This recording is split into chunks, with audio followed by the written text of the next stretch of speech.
oui, si j'ai voulu écrire ce livre, c'est pour expliquer ce qu'est le phénomène mafieux et donner une définition précise, ce n'est pas toujours le cas.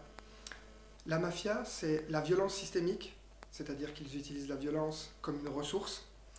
C'est le consensus social, c'est-à-dire que les mafieux veulent se faire aimer et donnent des faveurs. La mafia, c'est la symbiose avec le pouvoir politique. La mafia, c'est le contrôle du territoire. Pas de mafia sans contrôle du territoire. Et la mafia, c'est aussi une dimension économique, puisqu'ils engrangent une grande quantité d'argent par an.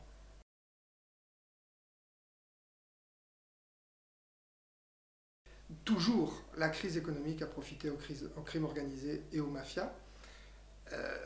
À partir du moment où la mafia engrange entre 130 milliards en Italie chaque année, elle dispose de ressources économiques, alors que précisément, les crises sont en général matérialisées par le credit crunch. Il manque de l'argent.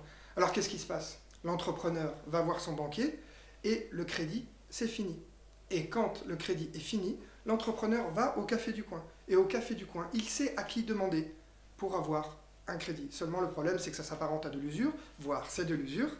Et à la fin, en gros, l'entreprise appartiendra à la mafia. C'est la grande possibilité pour les mafias de rentrer dans l'économie légale. Mais ce n'est pas la seule donnée. La crise aussi fait que les gens jouent plus, dépensent paradoxalement plus leur argent, et donc ça profite aux paris clandestins, ou à l'industrie du sexe, etc., etc.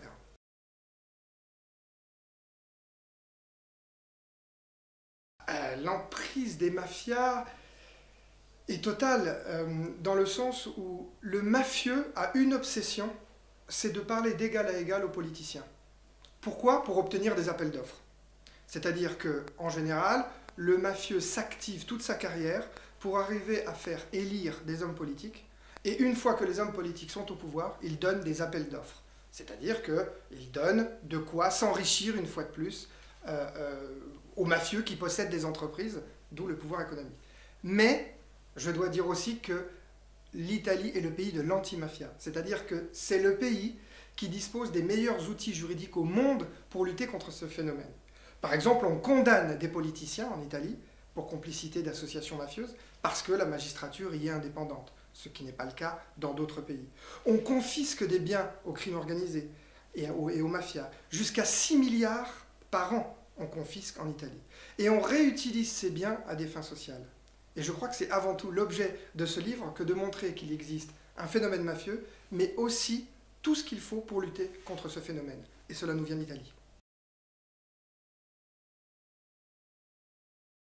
Précisément, il y a en ce moment une commission parlementaire européenne dite anti-mafia, anti-blanchiment et anti-corruption, impulsée par 3 députés italiens, mais l'Europe demande, en particulier à la France, de faire comme l'Italie dans la lutte contre le crime organisé. La France s'est déjà modernisée par la création de l'agence de gestion de recouvrement des biens. Mais cette confiscation n'est pas encore sur le modèle italien. Et surtout, qu'est-ce qu'on fait des biens une fois confisqués?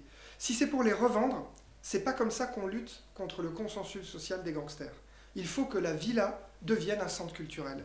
Il faut que la voiture soit revendue et donnée à une association sur le terrain pour ces populations qui subissent le crime organisé. C'est la seule manière de lutter sur le long terme contre les mafias.